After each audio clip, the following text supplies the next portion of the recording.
welcome to another episode of The Flank. Today I'm joined by a human turret, one of the best ARs to ever do it. Give it up for the world champ himself, Sam LaRue, Octane. We got some of the best analysis of the game, the world champ, Christopher Duarte, Parsite. We got the multi-world champion, the multi-champion, a legend, an icon to the Call of Duty space. Give it up for Patrick Price, a.k.a. Iggs. And, of course, we got the one and only, the executive producer of The Flank. Give it up for Benjay Nassim. Gentlemen, what's going on? COD is back. We're back with some more matches. A great day of matches today. We had 3 really good ones. How you guys feeling, man? Ben, we'll start with you because I heard you're not feeling too well, Ben. You doing all right? Nah, I'm a little sick today, but you know, we got coffee and COD in the bag. Watched some fun matches. Hit some bets, didn't hit some bets. But some good announcements today, some good matches, and I'm excited to talk about it with the squad. Hell yeah. Shout out to Benjay for pulling through. Hope you feel better, Benjay. I know you took some NyQuil, so this guy might be off the wazoo tonight. We'll see what's going on. Then we got Pat. What's going on, Pat? Looking good, man. What's good? This, I think, the first Friday before 9, Tom, in a long time. Yeah, Pat's good. It's awesome. We got to start the show right away today, which is nice. Yeah. I working on a new project, East Coast hours instead of West Coast. That's why I'm able to hop on now on normal time on Friday. But yeah, things are good. Nice. That's good to hear, Pat. Love it. Absolutely love it. And we got Duarte in the building. What's going on, Duarte? Love the beanie, Duarte. Love the beanie. Thank you. Yeah, I've got my flank merch on today. It's keeping me warm throughout this cold winter that we have in Texas. Cold. But yeah, you know, everything's good. Today's matches were surprisingly pretty good outside of the last one, so can't complain. The last one was supposed to be the best one, and it ended up being the worst one. We'll get there. Sam, what about yourself? Sam, mustache looking phenomenal as always. How you feeling? Oh my God, man. I'm feeling great, Tom. Thanks for asking, man. I'm good as always, bro. How are you doing, Tom? Sam, I'm doing great, man. We had some great matches today. I won a little gifted chow in the last series. So, you know, I'm feeling great, Sam. I'm feeling phenomenal. You got a gifted chow? Yes, it was actually with you, Sam, on the FaZe Boston series. It was actually with you. Oh, wow. I already blocked that out of my memory. That's crazy. Hey, your boys pulled through today, Sam. Obviously, we'll get to the LA Thieves series, second series of the day. A little bit of controversy in that series as well that I want to talk about, but we won't waste any time. We'll hop into it. Before we get into the matches, few things that I do want to talk about. We got new updates, didn't we, Benjay, on some new events. We got events coming in for challengers. And then we got also a DreamHack event, which is going to have multiple different esports there. Isn't that right, Benjay? Yeah, what do you want to start? Do you want to start with Challengers? We'll start with Challengers. So what, they're doing 3 events now for Challengers? Major 2, Major 3, and Major 4? Correct. So in Major 2, Challengers will be at the hotel that's next to the venue. And Team Passes go on sale, I believe, in a few days. Major 3 will also have a Challengers TBD on what they're doing there in Miami Fort Lauderdale. And then we will get to Major 4, but at DreamHack Dallas, there will be a Challengers event. They also outlined, if you go to the Call of Duty website and you're a Challengers player, they outlined how qualification will work for Challengers Finals at Chances here, as well as EWC. Interesting to know for EWC this year that the winner of DreamHack Dallas will get an auto qualifier spot in Challengers Open 2 EWC, and the top 3 teams at Challengers Champs will then also get a spot. So sounds like we're getting 12 CDL teams probably, and then those 4 spots. So if you scroll through it, outlines 100K prize pool for each event. And yeah, we were expecting maybe 2, maybe 1 Challengers event, but we're getting 3 plus champs plus Challengers teams at EWC. So that's a massive W. Yeah, for sure. I think that was like one of our biggest complaints is where's all the Challenger stuff, right? I mean, that's literally the path to pro now.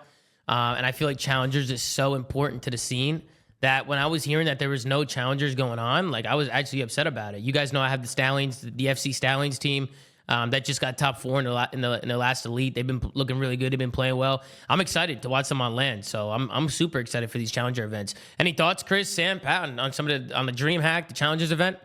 I'm just glad. Sorry, go ahead. I was confused on where this came from, if anything, because I know the last we heard about it was that clip from Hector saying that the CDL wasn't going to help him out with it, and then I know the Falcons owner came forward saying that he would front the money, and then all of a sudden now we have 3 events. So I'm just curious, like how it got from yeah, how it got from the CDL is willing to give 0 to having 3 events. I'm confused, like, because it was like 2 weeks ago we saw that clip to having 3 events. Yeah. So yeah, something changed. I mean, maybe Hector being open about it and kind of like putting it out there, maybe changed their opinions a little bit, or maybe it was already planned for a while. Go ahead, Pat. My opinion is the same thing as the 2020 season when they like pivoted last second because of community like just absolutely bitching. Yeah. It's the same thing, bro. Like community remains undefeated when it's stuff like that. Like public outcry will move some. Move some what? Did he just black out? I'm on the edge of my fucking seat. You ever heard that? Yeah, I You think know, your your mic cut out. Your mic cut out with the it's last cutting in word. and out. Oh. Yeah, your mic's cutting in and out a Better little now. bit. Nah, move some needles. Like you know that saying. I know the same. We just didn't hear you it. were saying. Anything from you, Duarte, on the challengers? I know you're a big fan of the challenger space. I know you be tuning in and watch. I know you got a lot of friends down there. I've been as well. watching all the elites, bro. There's actually, dude, the elites have actually been hella fun to watch, Tom. Yeah. Like I know you've been watching your Stallions guys, but I've been watching pretty much everything. The only one I couldn't watch was I think the finals because I was busy. But yeah, I mean, I'm just glad that there is land events, a lot of challengers. You know, some of the seasoned ones. Maybe that weren't like in the best positions and regardless have started to like quit, and like I feel like the players down there were kind of getting demoralized, man, with just like the way the challengers has been handled outside of no land events. Face it, and their like inadequacies with handling like forfeits and cups and elites and Activision IDs and all that bullshit. If you've followed any of the challenger players, you've probably seen that going on. But I mean, truly, I'm just glad it's happened. Whatever they had to do to do so. I know the Falcons expressed interest in helping Optic with challengers. So if they had anything to do with that, at least with that event, kudos to them. I know Toronto cares a lot about like the challengers and stuff like that. So I'm willing to bet that they, obviously, help put that on over there for them. And then as far as the DreamHack one, I don't know where that one spawned in from. So kudos to everybody that still cares about challengers and wants to see the scene grow, because without challengers, like people have said this before, but like when all these pros retire, like the only people that are going to come up and be pro like after that are people that play in challengers. If without challengers, we're not going to get new faces. So it's it's going to get stale. So I mean, I'm happy that they've got something to play for this year. Who won the elite? Was it Neptune in them? Who won the elite? Neptune's team, and Neptune's been unreal. Yeah, he's cooking, been unreal bro. in challengers. He has. Same with Fellow. Go ahead, Pat. What were you gonna say? Great. I wanted to add to what Chris said. I saw a tweet, I think it was from Easy Mac, and I totally agree. I think, and maybe it's not, right now, but in the coming years, like if you're forward thinking, I think CDL is going to struggle in challengers regardless because of the 18 plus rule. Like there is very little incentive for like a new gamers that are under 18 to play COD competitively. The Easy Mac's tweet was based on like a 15-year-old winning like some Counter-Strike Open event or something, or online tournament. And I really agree. Like there's a lot of competition in that early under 18 market, and I don't think Call of Duty is tackling that at all. So it may not be an issue now, but I think it's a good thing to kind of look back on in a few years, because that should they still have talent at the moment, right? But like once they're gone, you're gonna be way more. I mean, if I'm the older pros, man, I'm happy because they're just like, we get to keep our spots. We got no new faces coming in. But at the same time, bro, that rule needs to go, or there needs to be some sort of like leniency with like parental consents and stuff like that. Because I mean, look at CS. Like that Donk guy is like the greatest player right now, and I'm pretty sure he just turned 18. I think. Yeah, he's young. He's really young. Yeah, exactly, man. We need to open up the space and allow more people than ever to start competing. It's going to keep people watching. It's going to keep people wanting to play, and it's going to, pave the way for more players to come through and become players in our scene. So yeah, I mean that's a completely different conversation. But yeah, it's tied to challengers' growth, though, right? Like, yeah. Wait, hold on. Random tangent while we're talking about opening up the scene a little bit, right, with the age gap. Why is keyboard and mouse not allowed in COD, like competitively? Like I'm pretty sure it's banned. Like if it's the worst input, this is a random tangent. If it's the worst input and it's not as good as controller, why the fuck is it even banned? Why not let people play and use whatever the fuck they want? And if like there is anybody hypothetically that's good enough to use it, like let them play. It gives people an incentive to want to play competitive Call of Duty with the keyboard. It might bring in some people that want to play. Am I trolling? Why the face, Sam? Why the face? It's a random tangent. No, I'm serious though. Like think about it. Like if keyboard and mouse is allowed, then maybe people that play keyboard and mouse will have more of an incentive to actually play COD competitively, which expands it. If it's not good, I would say with how bad the init sheet is in COD, you're just opening controllers is better, bro. Yeah, it should be allowed. I'm saying it should be allowed, but it's not gonna change anything. Like we've known this for a long time. At the highest level, COD is not a mouse and keyboard game. Yeah. I know. So I'm it's not gonna saying. get I'm any not new saying. players in, but it should I mean, be allowed. hypothetically, because like look at Halo, like right, there's a couple of people that play Halo over there that are still keyboard and mouse, and some of them really good, like Woodham. I don't know if you guys follow Halo, but that guy plays Halo competitively. He's a pro and he runs a keyboard and mouse. But I'm just saying, like, if you open up that to the players as an option, then maybe we'll see people trying to compete, which opens up, more, I guess, people to play. Random tangent, but just something I thought about with us talking about opening up the competitive landscape. That's really on the league and the owners, like changing the rules, because the one kind of guideline they had after year one was making a controller agnostic, and they haven't really updated that rule. And I think it's been asked a few times. It just seemed like whenever an ownership group or the league has talked about it, they just said it's really not on the table where controller esport. Fair enough, but it's also allowed in Warzone. Yeah, it is allowed in Warzone. So like, what's the point?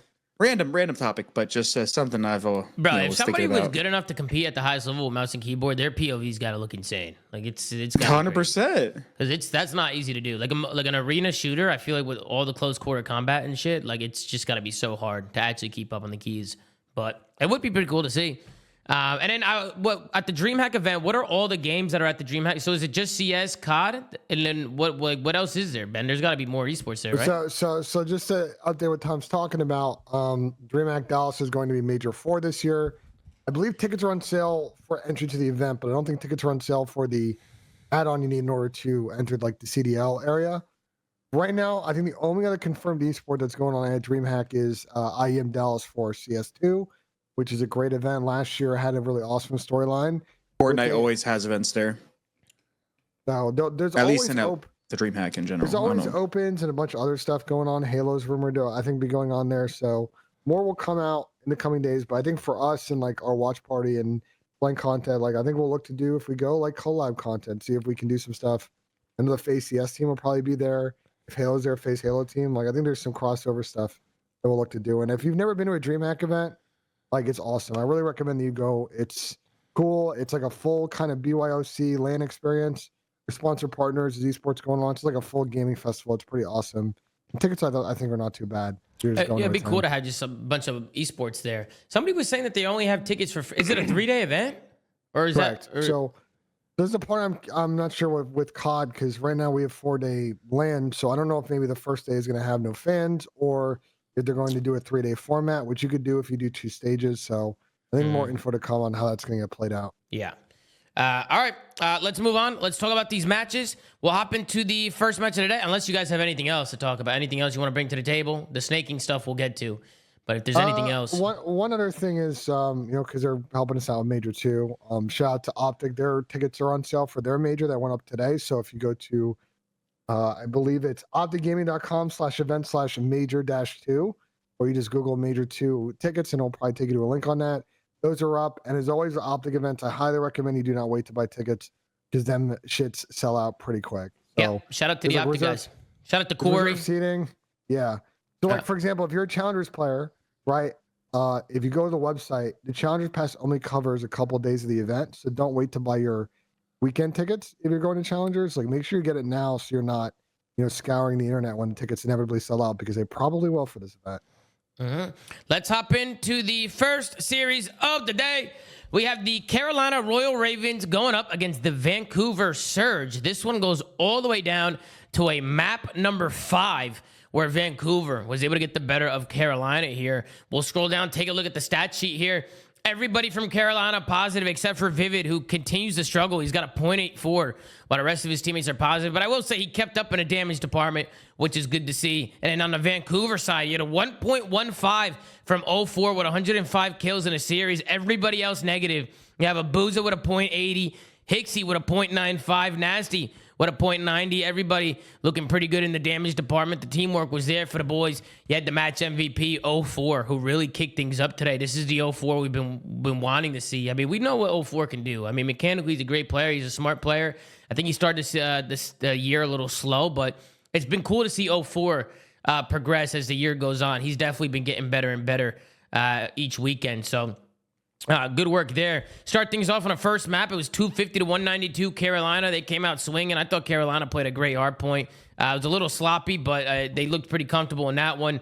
Then you had Vancouver, who was able to take the search and the control. Carolina with the fourth map hard point, and the protocol S&D last map goes to Vancouver. This was a Neslo here. This was a 2-3-5 win from the Vancouver Surge. We'll go from the bottom up. We'll start with you, Duarte. What you think of the series, Duarte?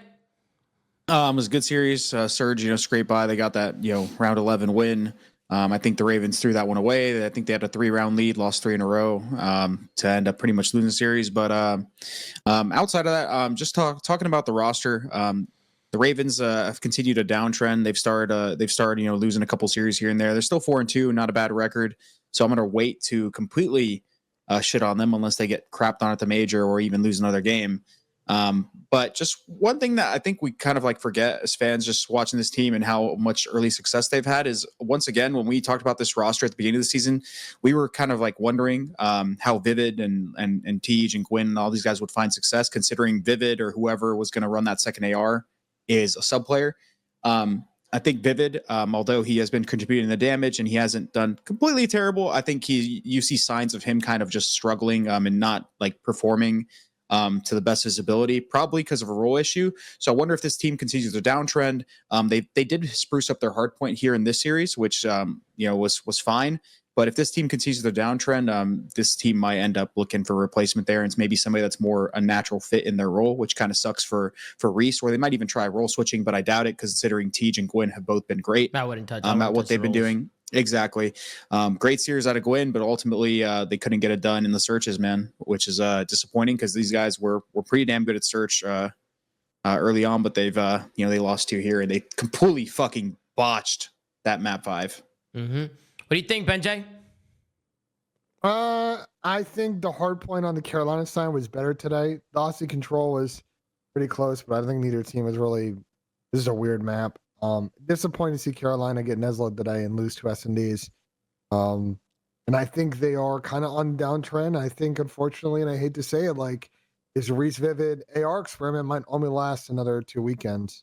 This one and next one. And if, they go this next event, they get top 8, they might look to pack a punch upgrade, and it's just kind of tough for Reese, but it just feels like there's a little bit of a disconnect there. And I feel like watching the last map as well, some of the plays he was making, he just doesn't have the freedom he's had on past teams, and it seems like he's a little bit indecisive. Yeah, I feel like, although I was just talking about it, I feel like this conversation would warrant a lot more merit, I guess, if we were talking about respawn, because that's where the roles matter more.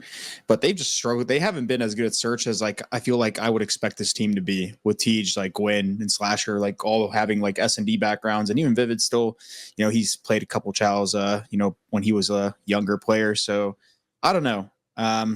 Just a weird team to me. We're dynamic. We're dynamic. I read that, Chris. I think watching them play S&D, a lot of teams are kind of sitting back and giving them space to create and kind of trying to hard counter some of the strats they do.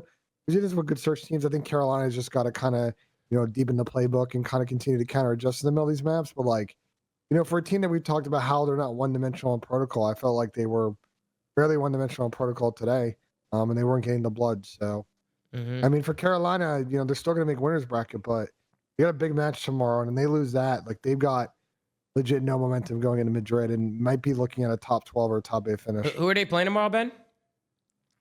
Carolina tomorrow is playing Miami. Okay. It's a big win for them. What about you, Sam? What did you think? What do you think about Carolina and Vancouver? Well, I mean, on Carolina, I think it was just a sloppy series. There was a lot of rounds and moments in the map that I think a couple weeks ago they would have made the play, but the post play on B, for example, on the vault, where I think Austin died top ammo was a retake. That was a round they were winning a couple weeks ago. The 5-3 last map was bad. The control they didn't stack B. There was a lot of just very pivotal moments in the series that I think they kind of just had a lapse in judgment and didn't really make the play they needed to. They did win 2 hard points, which was something they've been struggling with in recent memory. But getting Neslo against Seattle was never great. But I just want to give my props to O4. I think he had 23 kills in search in this series or something like that, which is something that we're more used to from him. So to see him return to form in search is great. Obviously, he had an overall great series, but saying we're used to 23 kills in S&D is. I mean, bro, did you see how he was playing search last year? But that's averaging 11 11.5. Like, Brother, he Yeah, was that's getting the like standard that he set last Dude, year. last It year was he was getting- unbelievable. He's getting 11 and 12 in high rise, and they were still losing every You match. know, It was obviously actually that's hilarious. I that's a an little different. that's an unreal standard to hold someone to, but that's the way that he was playing last year. So that's just what I've come to expect. So to see him have that kind of performance in Search this series was definitely good to see. The stacking control makes no sense to me, bro. How are teams not stacking when they get 3-4 dead? The point goes up so fast. I just don't understand it. Like, I can understand on Hasi, like if you have 3 guys on it, maybe one guy wants to try and play spawners, like slow him down a little bit. But I hate when teams have 3 people on it. I mean, Sam, you had mentioned in the control where Carolina didn't stack. They Yeah, got they had a all the moment they could have kills. stacked B, and Austin ended up pushing into 10 and dying, and Seattle or Vancouver, sorry, retook the point. But Hosi's one of those maps where I feel like you can get kills when you're pushed up like office or like even plat, open, whatever, and just run back to the point because they spawn so far that you just stack and just pray like that you get the ticks fast enough and they don't get there in time, or like you fish out the last player that's like alive, because granted it's like shooting fish in a barrel with omni movement. They're not going to kill you as long as you're not just AFK sitting in a corner. Yeah. But I think it also flips, Chris, because we saw multiple times today, including this series. Like if you're an O, you're playing corners and you lose all the gunfights, you're just like in the instant spawn trap, you go 3 or 4 dead. Like I think as opposed to the way we see like Protocol get played, I wonder if teams are going to figure out a way to play Hosty, where they're stacking a little bit more and making those teams come off the spawn, getting those kills, and then they push out a little bit more. Bro, I also think this is just another tangent. The way people play Hacienda is very like sporadic. I feel like people are kind of just almost like hitting random lanes and just like playing ones a lot of the time, when in my opinion, you just need to isolate the lanes based on the point you're trying to take. For example, when you're on the offensive end, you should basically, I think B is like the preferred site to hit, by the way. Like A should always be the last one, and you should just section the map off. That's how people have been playing it. That's how they've been playing it. Secret closed. Well, that's the only places you should play. Literally. Once that's gone, the other places you should play, it's fucking office and open. Like no, there's no point in going open. There's no point in playing rock if your objective is B ever. So why the fuck do people just like sporadically like, oh, I'm gonna hit this lane, I'm gonna hit this group and hit together? I don't know if that's all. Like, you can't make a blanket Well, you know what I statement mean. like that. I mean, but you know what I mean, though. It's yes. preferred, yes. But like same thing on the defensive end. A lot of people, you basically want to spawn the other team Lambo like the entire map, because that forces them to just either funnel rock or have to wrap in their lobby. But I feel like people are, I don't know, I watch this map and I just get so confused when people are like almost like fanning out of the map instead of sectioning it off and playing trades. Because to a degree, it's like hide and seek, right? It's just that people spawn so far on that map now. Exactly. So if you section the map off and play together and get those trades, who gives a fuck if you don't see anybody? Let them just run through and hit these like random ass like areas of the map that are relevant. That's kind of control in general now. It's really bad on this map, the hide and seek, bro. I've seen some shit. I think that's the point that Tom and I bring up a lot on the watch parties, is that teams don't use the points as bait enough. Like Hasi is a hide and seek control map for sure. And I don't think that teams are using the points effectively of bringing the like defense to them as opposed to offense trying to find them. I think that's something that some teams do way better than others. Specifically again on offense, like I think like C9, LAG, like they've played really clean Hasis compared to the teams that would rather push out, try to like clear every lane, find all these corners, and you look at the clock and there's 10 seconds left. Yes, exactly. Section off the map, play trades. If they don't push that lane, just make them get on a point. Like it's then just react. That's, I don't know. I see people play this really weird. Yep. What about you, Pat? What you think of the series? Carolina, they fall short here, Pat. Vancouver, they get the better of them here in the last map. Did it surprise you at all, Pat, seeing Vancouver take down Carolina? It surprised me a little bit. I mean, yeah, it's always surprising. I thought this Surge team was ass. I had almost written them off. And again, they got a dirty Neslo in, which, I mean, a win is a win, so you got to tip it. But I want to take this convo to Carolina and get your guys' thoughts. I think, I mean, granted, Slasher is still playing well, but I don't think he's playing as well as he was when this season kicked off. And I'm not blaming him for their loss. We talked about that too. You're talking about that. Yeah, but I've noticed he's had a little bit of a fall off. And I wonder, you know, now that we're talking about Reese Vivid and kind of realizing, and I said that in the offseason, I didn't think Reese Vivid was going to make a ton of sense in the long run, just because it doesn't fit his natural style. He is far too aggressive. And yeah, I wouldn't be surprised if Carolina doesn't turn it around at the major if this team is making a roster change. So I actually think this team can compete. I just don't think Vivid is going to make sense on this roster long term. I mean, I'll say this, and then Chris, you can kind of back me up. Like, I think as we've seen a lot in scrims, then today, like, it's a sub player's game right now in this meta. And it's really hard for ARs in a couple of different situations to just recenter, refocus when these submachine guns are just sliding around, getting kills, staying alive, using pillars on Vault, for example. And I think, maybe certain pacing issues have kind of ruined that. But I also think that Austin's S&D has been like still pretty good. Like, I don't think that's fallen off at all. I mean, yeah, I mean, I think as people have gotten better, like the subs are going to improve. Like their routes get way more optimized. Like the way they play, they just feel way more comfortable with like taking aggressive chows and stuff like that. So ARs are going to, have a harder time. That's obviously a conversation they've been having with like rumors of more GAs coming for the sub, which is whatever. I personally don't agree with it. Nah, but they're not doing it. They I scratched it so. off. They scratched it off, too, aren't they? Bro, You also talking about the for barrel? You one talking day. about the barrel, Chris? Yeah. for Also, Yeah. Wait till after the season 2 patch. and see what Also, the weapon balance is yeah. like, Also, random. Yeah. This is just a tangent, but this is advice to any AR player out there. If you are still using quick draw, you are gipping yourself, and you are one of your class decision is a reason why your gun is going to be way harder to use up close. Learn from people like Dashy, because that guy, he's fucking superb at what he does. But Ergo basically allows you to be able to slide and like, what is the word? Like close space while still keeping your gun up and be able to instantly react. I know some players out there I've watched, they're still using quick draw, and yeah, they're going to struggle against subs. They're going to like have times where they don't even get their gun up, but at least with Ergo, you have a chance and you can at least put some damage down and maybe even like bail yourself What's out. MC using? Huh? Sorry? What's MC Or whatever using? he's using, Bro, everybody bro, got to Whatever use. MC's using, I was just gonna use say, that, bro. Bro, I watch MC He and aim- like bro, he aims in quick as fuck, bro. I don't. I was like, gonna his say- shit his POV looks crazy. His class is so tough. Hold bro. on. I was gonna say he might. No. He actually might be using something different than most pros, and I've noticed it from watching him. His class actually has strafe. I wouldn't be surprised if he doesn't use because he doesn't use an underbarrel, right? So you Recoil automatically springs? people are You gonna think he's using assume he's recoil using springs? recoil. I don't think he's using recoil springs.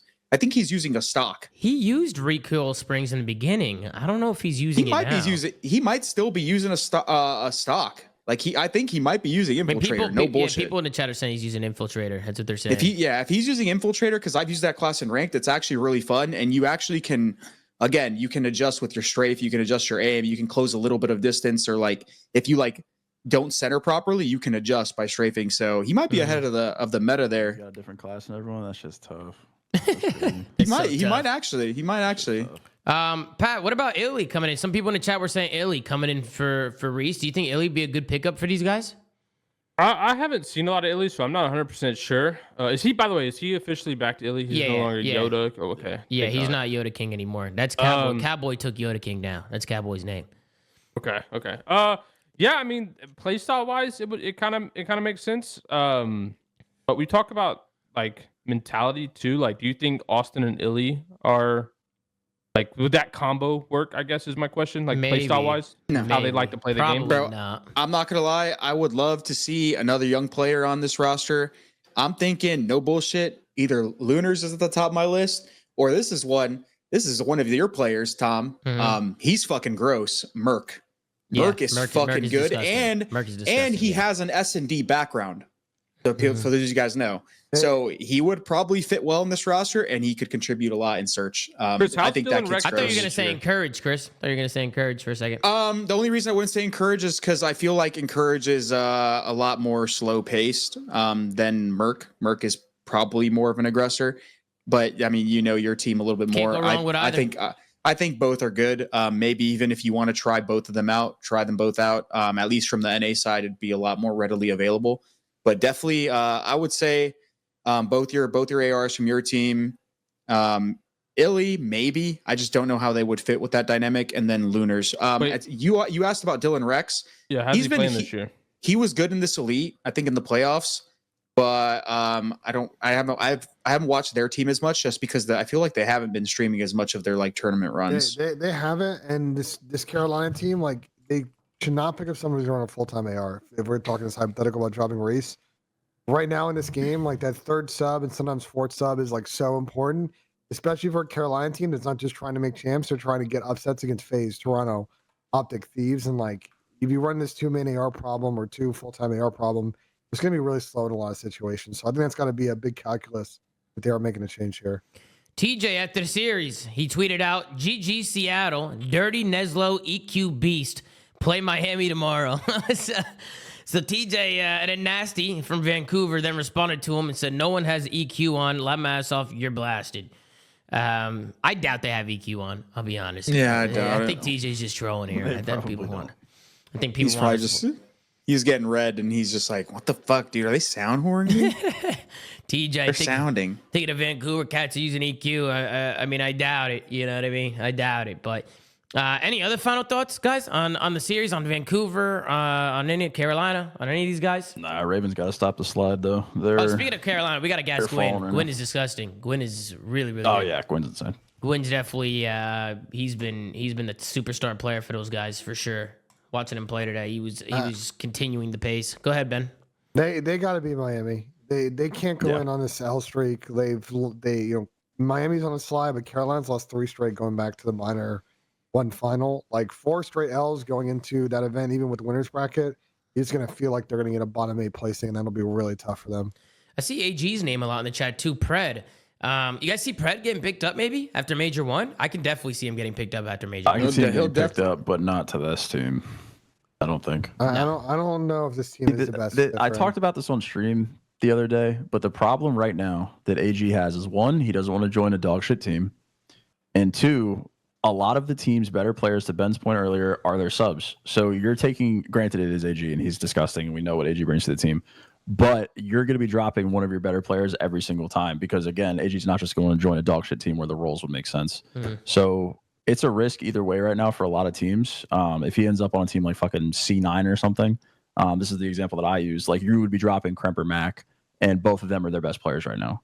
So I think that, like, that is just a situation that feels uncomfortable. Granted, I would still do it because it's AG, but that's just like something that a lot of teams got to think about, having their subs be better right now. Yeah. All right, let's move on to the next series of the day. We had the Miami Heretics going up against the Los Angeles Thieves. This one also goes down to a map number 5. Miami was battling in this one. First map, we had a vault hard point where LA Thieves had a comfortable win, 250 to 150 in that one.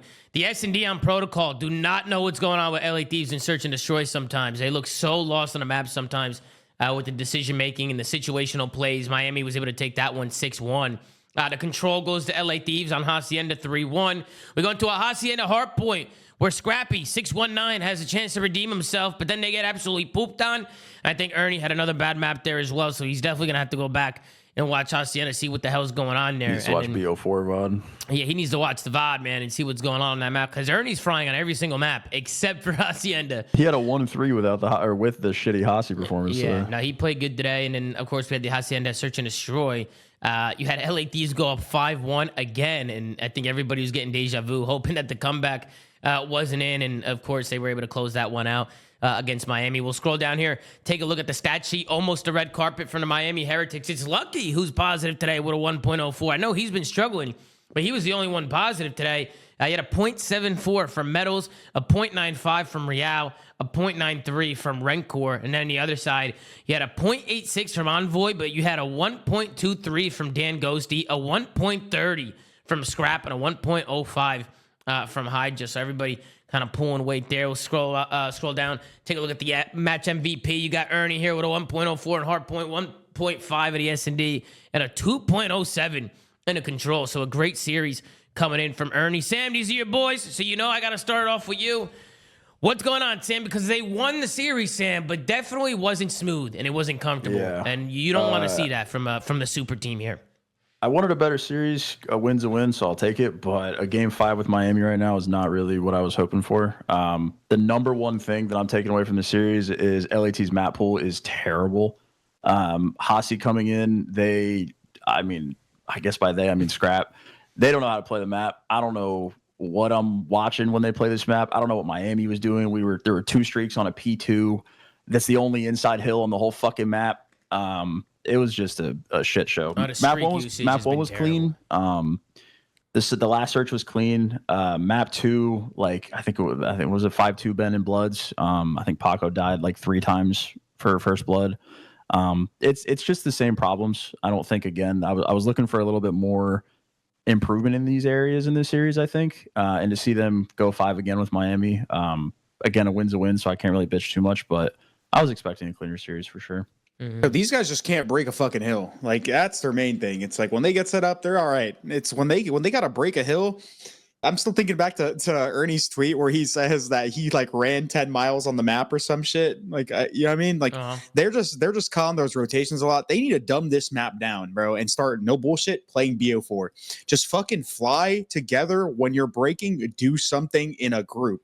Like just stop straying away from each other. Stop trying to like make all these like little pinch plays, ratty plays, and just fly together and out talent your opponents. Because that's how this map plays. You section you just have to section the map off into what's useful for depending on what objective is up on the map. If it's P1, you want to maintain open and fucking top spiral. Nothing fucking else. Stop running solo. If it's fucking garage hill, go around the back, get the close spawn, then flood. It's not fucking rocket science. Like I go on and on, but just stop doing too much. Fly together, out talent your opponents, turn your fucking brains off, and stop running around solo. Yeah, that's why. I don't just no. I was gonna say I agree with you, Chris, because they do look a little uncomfortable. Like sometimes it almost looks like their chemistry is off. Like when you're watching them, like they kind of get picked a lot. They get shot in the side a lot. They kind of get just caught off guard too much. Like more than you would think with players like this. Bro, I messaged Scrap. If you think about it, I'm like, dude, if you think about it, bro, that guy loves to run around and get kills. Like that's pretty much his fucking namesake. But like, bro, that map is not a map where you can just run around as an AR. You have to always have people with you to basically clear your space because you're just gonna like get caught in tight angles and hallways and just die to a sub, especially with the sub meta right now. And to be effective as an AR, like he's used to going and playing cuts. On this map, what fucking cuts are you playing? There's no cuts. Get to the fucking hill, brother, and just sit there and iron and bait your damn subs and clean up the kills. Like it's so basic. He's probably just getting caught running around, and when he has to rotate and like do stuff, he's just probably doesn't have people with him, so he's just getting ran at. Like it's not rocket science. They need to turn their brains off and just literally stack. It's literally that easy on Hasi. What about you, Pat? You concerned at all with these guys going last map with Miami? I think people thought it was going to be a more comfortable series, but ends up going to a map 5. No, Tom, I'm not concerned. Online, obviously they got to fix their map pool issues. I mean, that's obvious. Yeah. But I mean, I don't know. Something in the back of my head is just telling me like on land, this team is gonna dominate. I got a weird feeling. Come Major 1, regardless of these close online games, I really got a feeling that they're gonna be in the finals at Major 1. So no, I'm not worried. It was obviously well played out of Miami to push it the distance, but yeah, I think these will be fun. I am interested though. I mean, and we've talked about this. We talked about it last time. Like, I want to see Envoy play better. Statistically, I know it's just like a nitpick almost, but I still think they have some pacing issues with Envoy on the second sub. But I think that'll be a more long-term thing. It's not something that I think like he's in danger of his spot or anything like that, but it is something to watch. This could be a hot take. Let me know if you guys agree with this. I feel like Envoy and Hydra are both like route taker kind of subs. Like they both like to play ratty. Like they both like to take routes. Like they both, you know what I mean? That's always been Envoy. Where Duarte, you all right, Duarte? What you tweaking about, bro? I just said this shit last weekend or something, bro. I mean, I agree with you, Pat or Chris. I agree with you. I feel like I know it's just funny because it's a hot take, and I was like, wait, a hot take? Well, I mean, because obviously, I say that because obviously Envoy and Hydra are incredible players. No, so like, you're good. I was just making a face for entertainment, bro. But I feel like you looked at Hydra in New York. He had Kismet, the Bulldog, just literally head smashing right over and over again. I know Envoy's had those teammates as well. He had Kleenex, right, where he was just kind of head smashing, just running at him. Right, like sometimes I feel like you need that balance with the two sub players. Like you need a sub player who's constantly hitting hills, constantly face smashing, constantly sliding in, like just kind of just front smashing things rather than just kind of taking routes all the time or working pinches or playing cred spots. I just feel like the balance might be a little off right now, and that's not to say that they can't get that balance back. And they can kind of play off each other better. Like, I definitely think these guys can adapt and get better and kind of just change their play styles a little bit. But I think that is something that's kind of going on here, at least from watching. Like, they seem separated a lot of solo plays, a lot of people running around. I mean, you look at this team, and they definitely have the firepower to make solo plays and actually be an impact making solo plays. But it's going to end up biting them in the ass sometimes. Like, sometimes it's not going to work, and they're going to get put in blenders. I think it plays into their map pool being small as well. Yeah, it does. But I was going to mention this, bro. I said this a while ago about this game. Like, Hardpoint is so dumbed down in this game. Ernie even said it when in that Nate shot clip. To a degree, what he was saying was 100% correct. You just need to like fucking hit the fucking hill. Like, bro, in this game with Omni movement, the TTK, all that shit, sometimes the best play is just literally all being a death ball around the objective. Fuck the routes. Fuck pushing out these cuts. Fuck doing this. You want to know what that gets you, bro? That gets you getting caught sprinting. That gets you getting ISO'd, right? Sometimes, yeah, it's going to pay off and you're going to get a spawn kill. You're going to catch people off guard. But sometimes you're just going to fucking run out there, throw your life away, and now the other team just floods you. This game is so dumbed down on a lot of these maps, especially some of the bigger ones like a Hacienda. The best play, just play together, get the kills around the objective. As long as you're blocking one spawn, everyone else play a death ball and spawn the other team in fucking Narnia. There's no reason to be pushing out these cuts and shit and doing all this shit by yourself. There's like one map with an exception to that rule in the map pool now. It's red card. Yeah, and that's Chris, the only map in the pool to the exception of that rule. And but that's what I'm saying, bro. They're going to play in this series because Miami's very good at it. And Rewind is also gone, which this team was good at. So like, I just think you're backing your point, Chris. Like, so if you want to play that way, well, Envoy and like Paco are not like Tyler or Beezy. They're not Joe Deceives type players. They're route takers, they're pinchers, they're flankers. They play off of the information of their teammates or teammates setting up, and they just don't have that like superstar entry submachine gun player. So one of them's going to need to add that club in their bag. Yeah, but that's the thing, though. It's like, do you know? Like I said this even before. Do you? I was like, if people play like to a degree, if a good team with really good talented players, like some of the best talent in the league, plays hardpoint, respawn, whatever hardpoint, like Rocker, they are going to be fucking really good because Rocker, the reason those motherfuckers are pretty good and gritty and clutch up series and clutch up maps, because they just dumb the game down, bro. They're just together, deathballing, fight the hill, trade off each other's damage. It doesn't matter if Paul X has a. Rocker's a good example. Well, no, but I'm saying. Definitely a breach angle there, but I agree. I'm saying they're competitive. They're competitive. They're competitive. I'm not talking about wins. I'm talking about they're competitive in other maps. Like you don't see them getting fucking point clubbed. Go ahead, Ben. Or beaten by 200. Let Ben have the floor. Go ahead, Ben. Yeah, I think your comparison is really they got to play a little bit more like FaZe and Optic, bro. Okay, like sure. Like these have AR players that are going to be bailout players, and they're going to get you 1 and 2 in these weird situations. The submachine gun players have to find space for the rest of the team. I think you were understanding what I was trying to say, though. Yeah, I just don't think Minnesota at this point in time is like the best example of that. Sure. I'm just saying they play everyone close. Like literally, all their hard points are relatively close, and there's a reason because they just dumbed the fucking game down. Well, I fear they've lost 12 of them this year. So I don't know. That's fine. That's fine. I'm saying, well, that they're not as talented as fucking the Thieves are. So. And then on the other side, Miami, bro, they've been struggling, dude. Like they don't look good at all. Like they're having a hard time just getting kills at times. It feels, and sometimes I feel like even today, like watching Metals, like he was just so all over the place. Like yeah, I just felt like sometimes I feel like these guys just run. Like they're just like I don't. They have the problem, and Trey talked about this on Breaking Point Pod last year. The style of COD they play leads to so many mistakes. Miami is the worst holding team in the league going into today, and I assume based on the way I watched those two maps get played, that percentage has gone down from 59.15% hold percentage, which is at right now last. Only LAG is sort of at 59 as well. Like the way they play and their system is never going to lead to them not making mistakes. They reliant on winning like crazy ones, and today Metals and a bunch of other players were whiffing against those ones, and like that's why they're losing these close maps. That's why the searches, the individual players are not working, and that's why like they're in real danger when they're making winners bracket. Mm-hmm. What about you, Pat? What do you think about Miami? These guys have been struggling.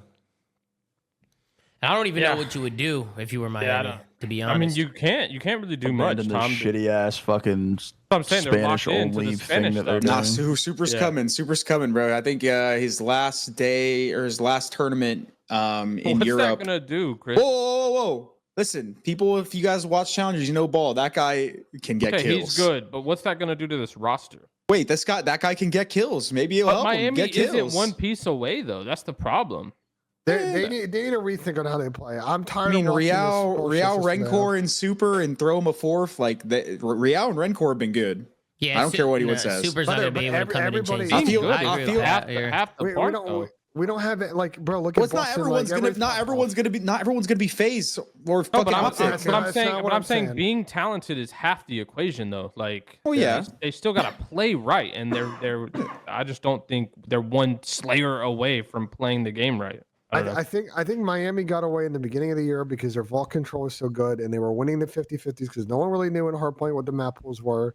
They're grinding out a couple of series, but you've seen in recent days their S&D's gotten exposed. Or they played better against the last series before this, and their hard point is just awful, bro. I just watching both maps today and the way that they were playing and the lack of team decisions that they were making as a team, telling stuff together. They are never going to win any big series playing that way. Well, I'm not going to say they haven't been good. They haven't been good, but they've pushed. Bro, how many map 5s have they gone to? I don't give a fuck. They're 2 and 4. How many map 5s have they gone to? How many have they gone to? What's the actual stat on that? How many? They went to Game 5 against Seattle or Vancouver, Boston, Toronto, C9, and now. Damn, it was almost every series. Yes, bro. They only won one of those. They only won one of those. Okay, I'm not saying that they're good. Okay, so they need to fix their S&D clearly, at least their map 5s. Bro, they're pushing these series to map 5. To say they're god awful is a fucking understatement. To say maybe one player that is going to keep them more consistent and like help them slay and be more consistent in that slaying category in these respawns is going to help them. Is just completely ignorant. If they're pushing map 5s, granted they haven't been able to close them, clearly they're competitive. To say they're all over the place and have no idea what they're doing, again, is completely fucking ignorant. They're going to map 5. If they were getting fucking 3-1 and 3-0'd in every series, then yeah, maybe we could say, oh yeah, these guys are fucking god awful. But Tom, defend your boy. Map 5, they went map 5 with Thieves. How are you gonna say they're ass? Don't change my friend Benjay. They went map 5 with Thieves because Thieves' S&D map 4 is tiny, and they got absolutely dog walked. They've got map 5 with like every team they played. And then I want to segue this. Ernie got fucking world starred map 4 and then Hossie, bro. He was like on a fucking 8. So every map 5 that they've gone to is just it's the fault of the other team. It's not because Miami's playing the game. Oh, they went map 5 with Minnesota. Oh yeah, it was because Minnesota didn't play. Oh, they went map 5 with this team. It's because this team didn't want to. Hold on, real quick, because Duarte, you are going kind of crazy right now. Let's let Benji have the floor. You're on a super yap. I like what you're saying, but let Benji have the floor here. Go ahead, Benji. I hear what you're saying, Chris, but it's the same situation from Minnesota last year. I'm not going to tip a team and going map 5 and just losing and say they're playing people close. I'm not tipping them. You got to convert like at least 50% of those series. I'm not tipping them. What did I tip them? I'm just saying, like to say that they gotta be tipping because what the fuck's the point of this whole argument? To say they can't turn around by like making one roster change or something like that is completely dumb. Like these guys are competitive in all their series. They haven't been able to fucking close them, but they're competitive. I'm sorry. I agree with Trey's take from last year. Until they change fundamentally the way that they play, it leads to too many mistakes. There are times they will get on and they'll be undeniable and shoot back and win every gunfight and it will look great. But then a series like this, they take too many individual fights. They don't force trades and they get embarrassed by more disciplined, more skilled teams. It's never going to get better. I think Metals and Lucky are just not consistent. Like one of them needs to step up or just get replaced by Super. Like they need another shooter on their team to make them consistent or make them way more consistent in their respawns. Mm-hmm. Well, to talk about some controversy here today. Now, before we talk about the snaking here, I just want to give everybody a little bit of context as kind of what's been going on this week. So I'm texting Ernie Scrap. He's texting me telling me that he's taking control of the GA chat and he's making sure that everybody in the GA chat is communicating with each other and answering any questions that anybody has. Basically, just making sure everybody's talking in there. Okay? Apparently, they changed the snaking rules to no more than one pump. Okay? And apparently, every single pro team agreed. Slasher told me that, and Scrappy told me that. They were both in a call with me telling me that everybody agreed. So no more than one pump. If you're laying down and you're hiding behind something laying down, when you come up that first time, when you're laying down, apparently that doesn't count as a pump. If you're like already there laying down, right? But if you're standing on a head glitch, and you lay down and stand up, and lay down and stand up again, that's a snake. That's 2 pumps. And from their logic, they're saying that if you already do your pumps, you have to stay down. You can't pop back up. Like you just have to lay down. Hold on, Chris. My counter argument to that was there's going to be a lot of situations in COD if you only allow one pump where people are naturally going to do it by accident. They're just not going to be able to. They're not going to be able to follow that rule. And I have a feeling that we're going to run into problems where we're throwing out red cards like fucking crazy because people are just doing it by accident. Okay, I was being told no. If you're doing it, then you're an asshole. You could easily not do it, blah, blah, blah, right? Mainly from Scrappy.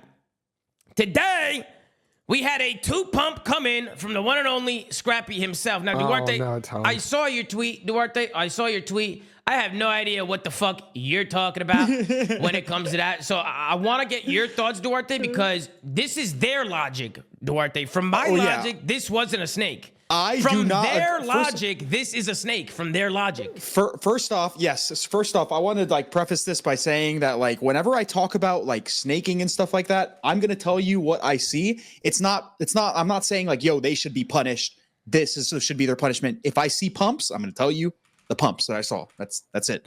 So yes, you saw 2 pumps. 100%, no denying it. But what I said is there should be context when it comes to the punishment of every single pump, and it should not be a blanketed fucking punishment for any player or team. Because as we know, for example, there is intent behind doing something, and there's not another play that you could have made, and it's not like you were intentionally like, I'm going to throw a pump at this guy. You were like, I got to turn and fucking shoot this guy. For example, Ernie's clip, he intended to pump the first guy when he freaking shot him. 100%. But then he prone. Yeah, I have it. But then he prones, and he's like, okay, I'm going to stay down. A guy shooting in the back.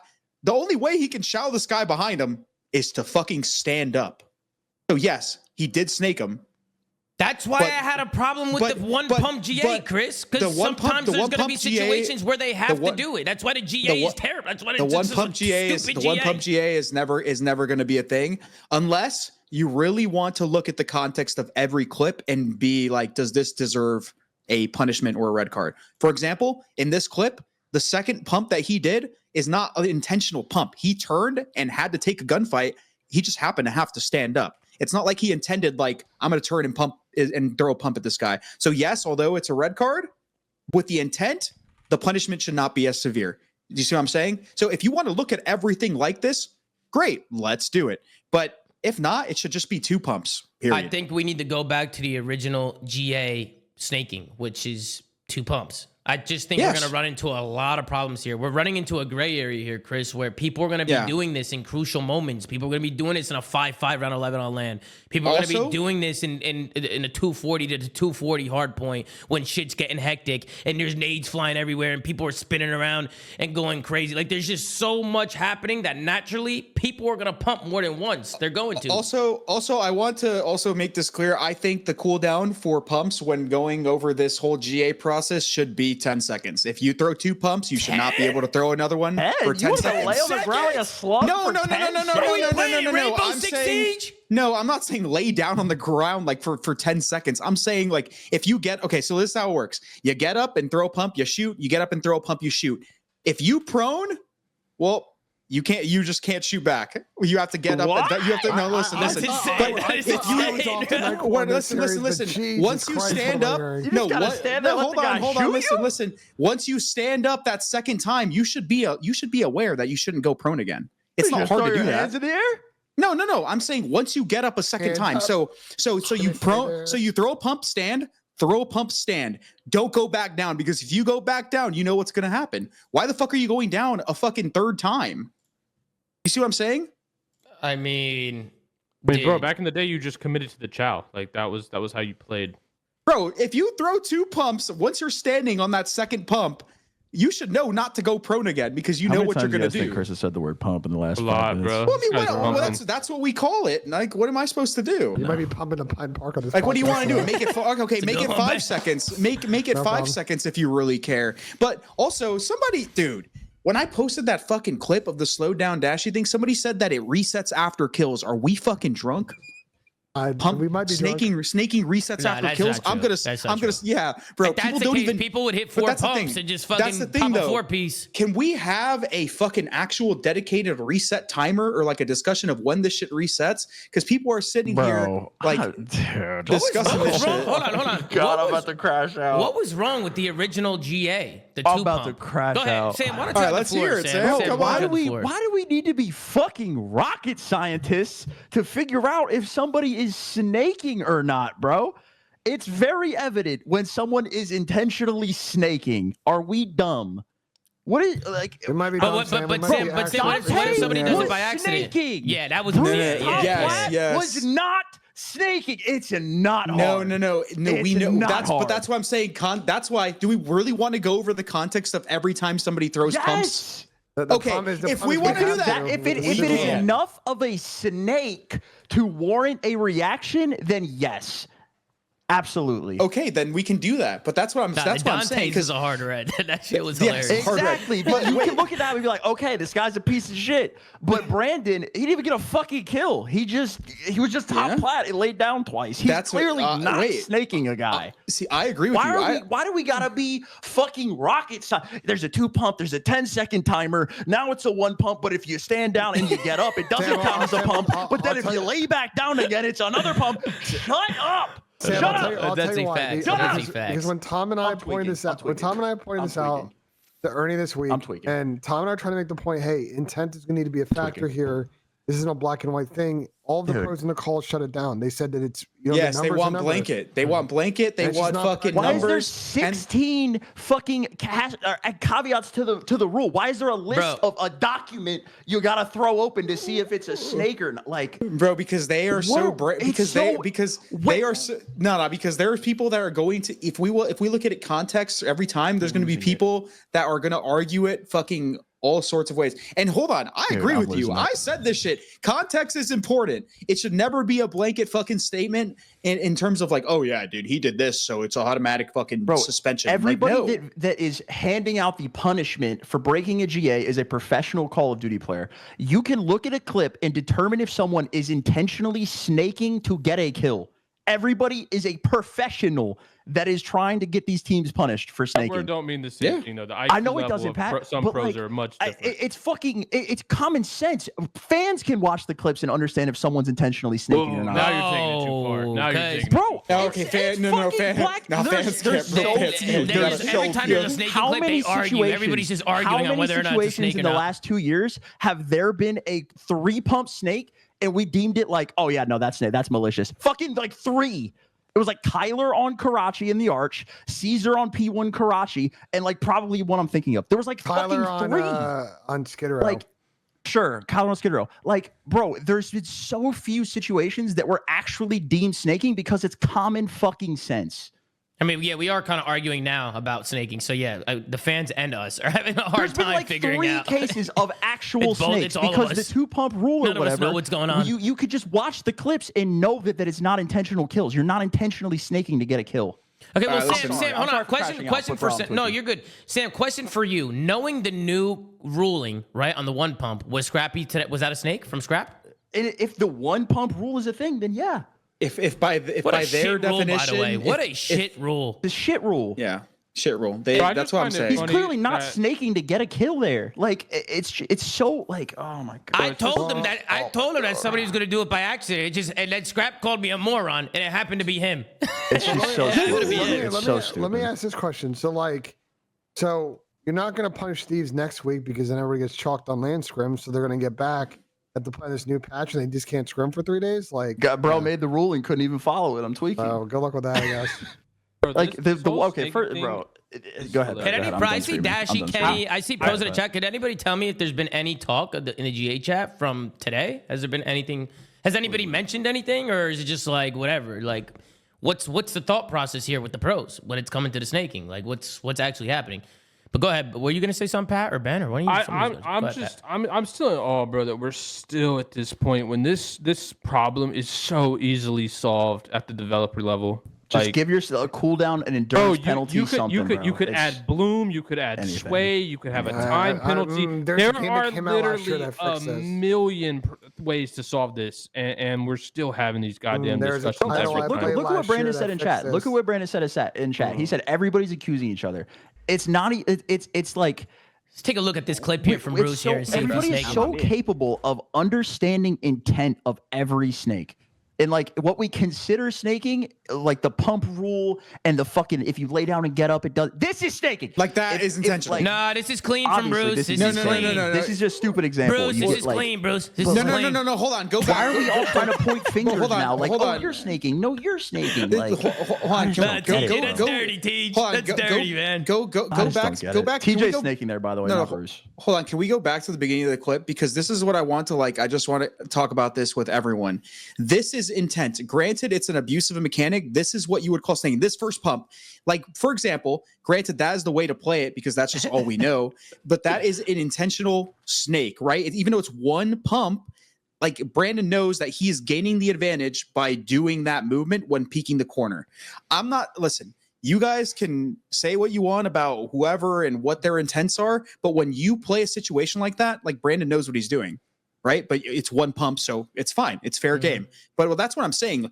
When Pat says, oh, everyone knows their intent, people do this shit all fucking day. People are, before they hit a corner, what are they going to do? They're going to prone, they're going to pump to gain the advantage on the peak. Bro, pop-up glitch has been a thing in COD forever. It's abusing the mechanic of the pop-up glitch. Is snaking. Yes, exactly. I'm not Yeah, gonna but say- it's, yes, okay, but way that- worse it's always now been a than thing. it. Of But course way it is. worse Of in course it is. 2019. Or But that's or what I'm 04. saying, though. But that's what I'm saying, Sam. If we are going to all agree that doing a pop-up glitch is fine, where do we draw the line? When is the fucking cooldown gonna be a thing? Like, oh, is it 3 seconds? Like, if he does, let's say he does that pop-up glitch, right? Once, and he shoots his gun and he gets back down and he backs down to pop-up glitch again. Is that fine? No? Then like where does this come in? Well, apparently the pop-up, if they're laying down already, again, this is just what Scrappy and Slasher were telling me. This is not like my ruling, right? This is just what they're saying. Apparently, if you're already laid down and you're just laying down somewhere, right? You're just laying down for like 3-4 seconds, you're watching something, right? And you pop up and shoot somebody, that doesn't count as a pump. That's what they're trying to tell me. Which, I mean, again, I don't know if the pros consider that a sneak or not. I have no idea. I don't know. I really you're don't already know. prone with no vision and you're not behind something and you stand up to get a kill, that's not a snake. That's not a snake. But Exactly. we're talking about when you intentionally see someone, you have the information, you go prone, and by doing that, you're causing a desync between the camera and your animation. And then you're standing back up to take a chow. That intent is a snake. Because what you're doing, you could have took the chow from where you were. You were already standing up. You already had the info. You just had the ADS and shoot. But you intentionally went behind cover to create that desync. So your camera, you're seeing them before they're seeing you, and then you're taking the chow. That is the intent behind snaking. Also, I want to clarify this. You do not need to be fucking prone to snake. Yeah, it's crowd before you actually hit the ground that you start to snake. So let's say you're standing or you're crouching, you hold your prone down and your character starts to fall. It doesn't matter if you're fucking like barely like moving down or moving almost to prone. If you stand up before your character fully hits prone, you throw a pump, you snake. That is what breaks the animation. Sprinting before going fully prone. So don't think because a guy's fully prone and stands up, he's snaked. If well, for example, in that clip with Dashi and TJ, Brandon never left the crouching stance.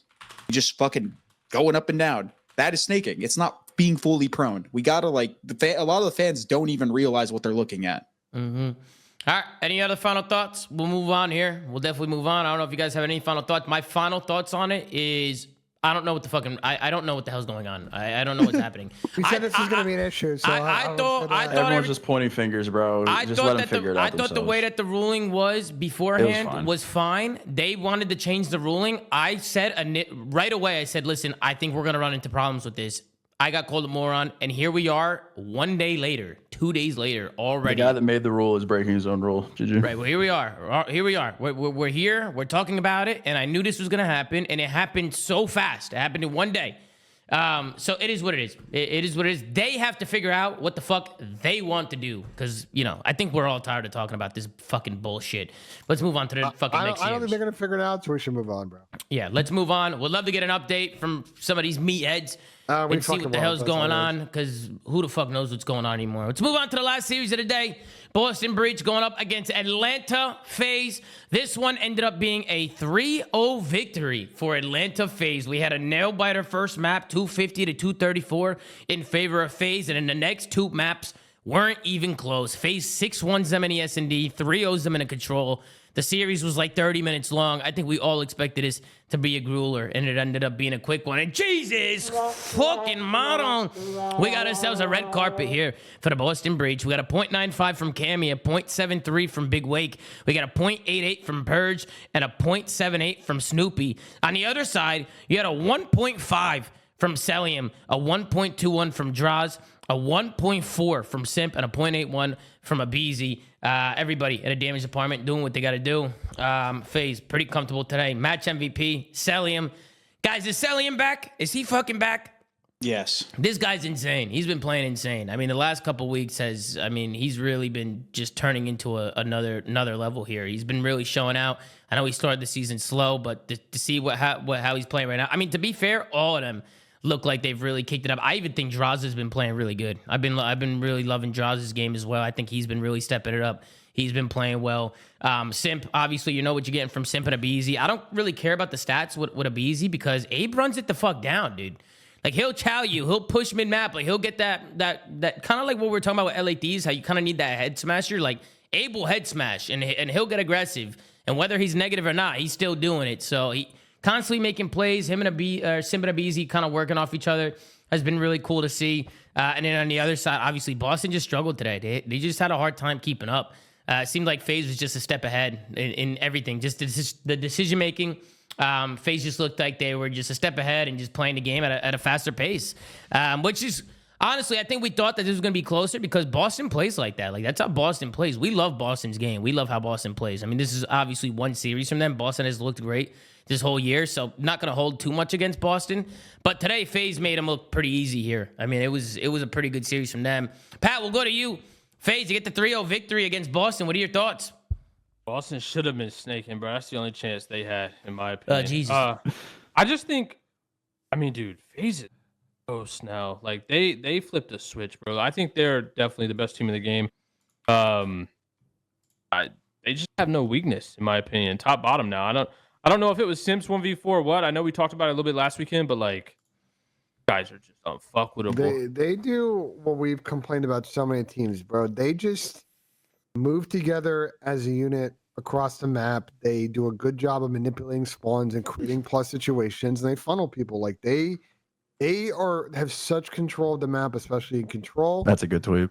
That's a great tweet out of Brandon. There's no honor among the thieves, Brucey tweeted. Bro, the way that they take space in search right now, there's very few teams. Like, Toronto's the only other team that I think is as effective as they are with their sets and taking space. Like, right now, FaZe are just kind of in flow, and it's good to see a turnaround from them because of how bad their December was. Mm-hmm. What about you, Sam? I mean, what are your thoughts? I mean, we obviously going into the series, you had Boston going into it. What do you think it went wrong today, Sam? Where it went wrong was Celium spawned into the server.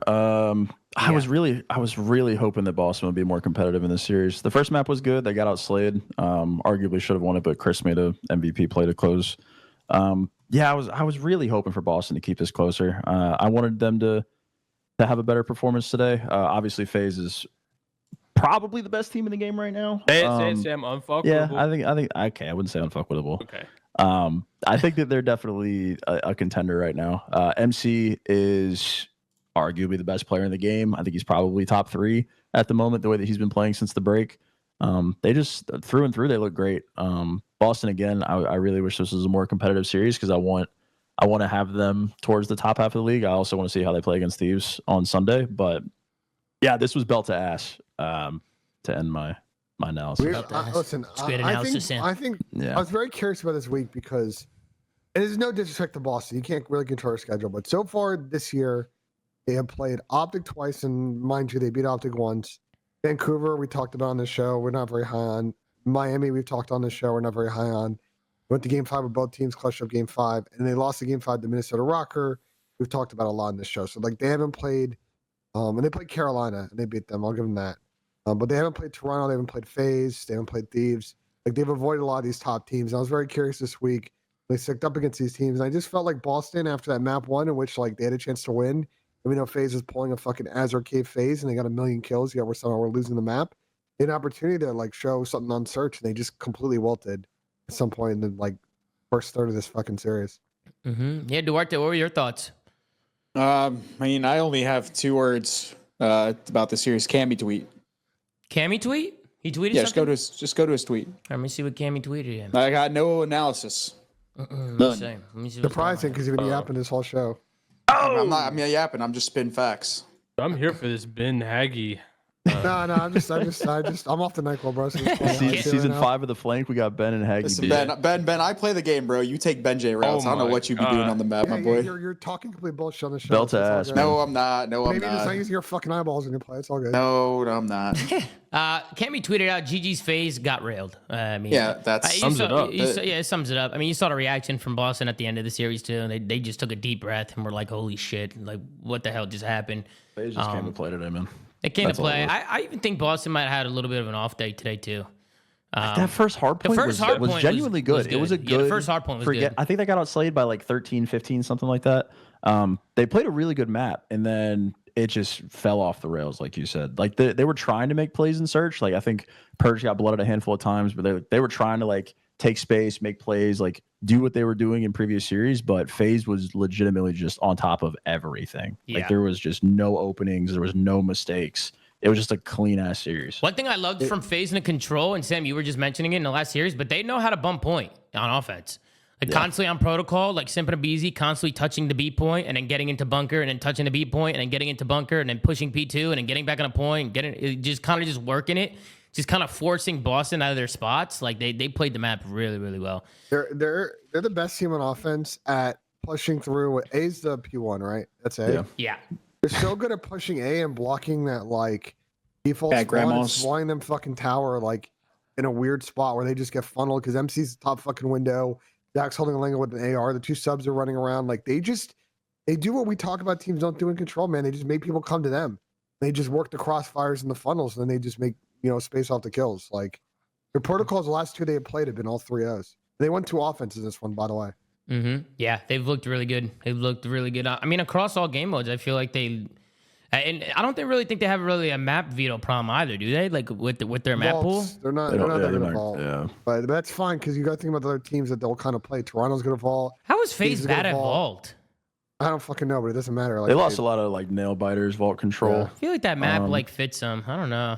That map is ass. The I'm map's sure. weird, Dude, and there's a lot of running around middle map. But Hey, it doesn't listen, matter. I Like, love they that we're shouldn't not play those other seeing top we're not teams on seeing there. a lot of vault controls right now anymore. You guys notice that? It's been a lot No, of we haven't Proto and seen one in a Hosties. minute. It's Hossie because Hossie's a 50-50 offense defense map, and people just if they feel they're better at the map, then they should win it. And it's not like Vault where like defense is obviously favored or Protocol where it's a spawn trap sim. Like if you're good at Hossie and you think you have good systems on Hossie in the way that you want to play the map, people are gonna willingly play that 9 times out of 10 before they play a gimmicky control map. Yeah.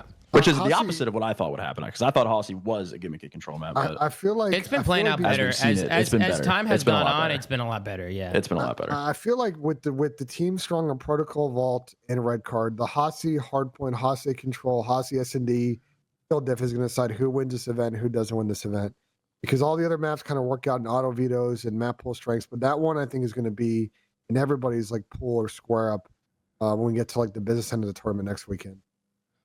Yeah. Any final thoughts, guys? Pat, you have any final thoughts? Anybody? Chris, Sam? Any final thoughts on the FaZe Boston or anything? FaZe look gross. Yeah, they look really good. MC is in another fucking realm right now, the way that he's playing. Obviously, his teammates are all playing really well, but MC is fucking It's just the unbelievable way that he's right now. using the AR. The way that he's using the AR, like he's winning just some crazy fights. Like it's, Like the whole team turned up, don't get me wrong, but I think that like just stylistically, the way that he has changed from pre-break to now, like you can't even. I saw someone in chat earlier when I was talking about it. Like you really can't compare the team like they're not the same team they were before the break. I think any statistics we talked about on the watch party, any like map stats or matchups, you cannot look at the pre-break phase and now and view them as the same team. I think everything has gone out of the window to this point with this team before they came back and won the minor. mm-hmm. It's completely different. They just I agree with you, Sam. The 1v4, Sam. It was the 1v4. Honestly, it fucking It was might have been. ever since It that might moment. have been. Literally, ever since It that moment, might have they've been been the one insane. before. The only thing with them is people are going to respect their protocol in all modes, and they're going to need to make sure that they're winning their Hossies and winning their Skylines. That's going to be Tomorrow the key to winning is Major 1. ass. Yeah, Sorry to cut you tomorrow off, Ben. is fucking Tomorrow ass. fucking sucks. Jesus Christ. I mean, I think the Falcons LAG will be interesting because maybe Falcons can. I mean, listen, Falcons need a W on a board, man, and obviously LAG. Our Falcons going to get 3-1 to again. Yeah. Or we'll Will see. Frosty might be spawning in tomorrow. Yeah. Oh, there's I saw tweet. that. I saw the Glow Frosty's tweet. He's on the esports. He's on the pro esports account. He tweeted out a picture that he's on a CDL PC right now. So Yeah, he's on the esports build. I don't know if he's trolling because maybe like he's at the facility or something, or like I don't know, or he's coming in. Chris, you have any Well- news on that? Is he coming in? No idea. He might have just been downloading it to scrim like the pro team or do something. Or maybe he is playing. They Yeah. had King W bait. in scrims against Optic the other day, so it's maybe they're actually rotating the other final 2 players in the roster and doing like a full eval after Major 1. Like, guess we'll find out tomorrow when we see who's actually on the server. Where the fuck is Kicks, bro? I don't Good know. question. It's a I good mean, question. There's no point in even talking about it. He went home for personal reasons. There's no timeline that they're going to give us. Yeah. Either he's back, he'll just be back randomly one day. He's just doing his own thing. Yeah. We'll go from top to bottom. We'll do predictions. I'll fire things off first. I think Minnesota Rocker is going to take it tomorrow against the Vancouver Surge. I think Rocker's going to come out. I think it's going to be a 3-2. I think I can see it being a good series, goes all the way, but I think Rocker, as long as Paul X steps up, we need Paulie to step back up because he started the season great and he's had a couple rough matches, but Are you going Paul X under tomorrow? Jesus. we'll see what the line's looking like, Pat. We'll see what the lines are looking like. My picks weren't too good today. My picks were off today. It was a bad day of picks for me. So we need a bounce back tomorrow. We need a bounce back for sure. But I'm going Minnesota Rocker 3-2. I'm going to go there. What do you think, Pat? Yeah, I'm gonna go Rocker as well. I think they're just a better team all around right now. Like they can also compete in S&Ds. And I think that's Surge's only chance. All right. What about you, Sam? Yeah, I'm going to take Rocker as well. I'm going to go LAG and Ravens as well. Benjay Nassim. I got Vancouver, but I want to highlight that like there is a world where if Minnesota loses series and Miami lose their series, a 2-5 team could get into winners bracket. What a This is league. FI. Yeah, that's insane. I mean, being a winners bracket, being 2-5 is actually insane. It keeps Like, it needs LAG. that It needs is LAG. fucking insane. They beat Vegas tomorrow. They beat Vegas Falcons. They go 2-5. I don't know how tiebreakers will work, but like, yeah, that scenario if it plays out, Vancouver wins. They're 3-4, or 4-3 rather. FaZe still got to play C9. They could potentially be 4-3 or 3-4. That would lead potentially Miami, LAG, Minnesota, Cloud9. Like someone could be 2-5 and get in. And they're just gonna get World Star by Toronto or Optic probably round 1 next week. What about you, Duarte? What do you think, Chris? I mean, Vancouver's been on the uptrend, so we'll give them this series. I got Vancouver. All right. Then we got the Vegas Falcons going up against the Los Angeles Guerrillas. I'm going to go with the Los Angeles Guerrillas Genomates in this one. I'm going to go 3-1 because Falcons always lose 3-1. So that's what I'm going with. What about you, Pat? Oh man, yeah, I'll take LAG and Ravens. Okay. Sam? Yeah, LAG Ravens. I have a better question. Yeah. Do we think that the Falcons win their first hard point tomorrow? I No. hope so. I'm rooting for the guys. They're what, 0-12? Holy, No. oh my fucking god! What, Sam? What did you I see need over them there? to lose tomorrow. They gotta beat my record. You got a I'm record, gonna huh, make, Sam? I'm gonna make a prediction. Oh, I that need 'em to Vegas lose. Falcons will win map 1 at the major, but they're getting 3-0 tomorrow. LAG. Is that the Seattle Surge record, Sam? What do you mean? No, I went 0-12 and 2 search and destroys. I thought you were talking about Seattle Surge when you guys couldn't win a series. No. I thought you guys were on like a hard point loss record or some No. shit. I'm clearly the only ball knower in here, and I got Vegas Falcons. So I There didn't you mean go. to Beat bring the up a rough LAG. time, Sam. I'm It's sorry. okay, Tom. We can talk about my trauma. What'd you say, Duarte? You got LAG in Carolina? Listen, bro, I got what? I thought we were just talking about one game. Listen, I'm the only ball Sam knower and Pat here. both said LAG Carolina, so I said, all They're right, the only fuck it. ball Oh. knower here. I got Yeah, I got I'm the only Carolina ball in the knower last here. series, too. So I got Vegas. I got Vegas, and I don't know, fuck it. Let's go Heretics. I like let's go that. Fuck it, Heretics. dude. He actually just threw 3 You fucking say predictions. Vegas Heretics? Who the fuck are the Vegas Heretics? Bro, he No, just I got said, both. For both- Surge is both on the maps. uptrend. I'm gonna He's pick got them. Vegas and he's got Heretics. Fuck it. I got Heretics. Fuck it, I got Heretics. Oh, Falcons? Yeah, why Yeah, not? why not? Ben, did you say who you wanted? I this got Carolina, but again, like that series can get weird. I don't. It doesn't feel good picking them right It now. does not feel good picking Carolina right now. But I don't think I think Miami's on like a huge L streak too. I think they've lost like 5 in a row. So Yeah, Miami's been really struggling, bro. They've been struggling they've for lost sure. 4 of the last 5. All right, Benjay, it's time. The channel points are already covered in. Let's sync the pup, Benjay. Let's do what we do. Actually, lost 5 of the last 6. I'll see what I can do today, chat, because I am. Ben's sick today. It's Ben's flu game today, ladies and It's gentlemen. my flu game. Let's see if Benjay can sync the paw on his flu game. Let's see if he's built for it. We got some channel points coming in. We got 9 million channel points right now on you making it, and we have almost 6 million on you missing it, and it's continuing to rise as people are getting their predictions in. The channel points are flying in right now. Let me make sure I can see. Is this my fucking screen? Let me see. Is this my fault? Yeah, it is. There we go. Now you can see the whole. Let's see what Benjay can do here, as he's got no slippers on today. Could be a factor here as Benjay steps up to the green. He's going to put the golf ball down. He's going to line it up, and let's see what Benjay can do. 15 million on a make, 12 million on a miss, and he misses the paw. He shakes the paw, and it goes wide right, and Benjay Nassim does not have it in him for the flu game as he steps up for a second one. Let's see if he can hit the second one, even though it doesn't matter. And he does sink. Oh, no, he doesn't. He misses the second. Oh, weird. He misses the second part yet again. That's 2 in a row. Bless you, whoever that was. Bless you again. 2 in a row. 2 in a row. Benjay Nassim stepping up to the play, and he almost misses it again.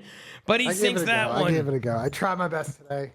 There you go, Benjay. There you go. You did the best you can, Benjay. That's all that matters, Ben. That's all that matters. And shout out to Benjay for hopping on the show while sick. You didn't have to do that. I appreciate you hopping on, Ben, while you weren't feeling too well. So shout out to Benjay.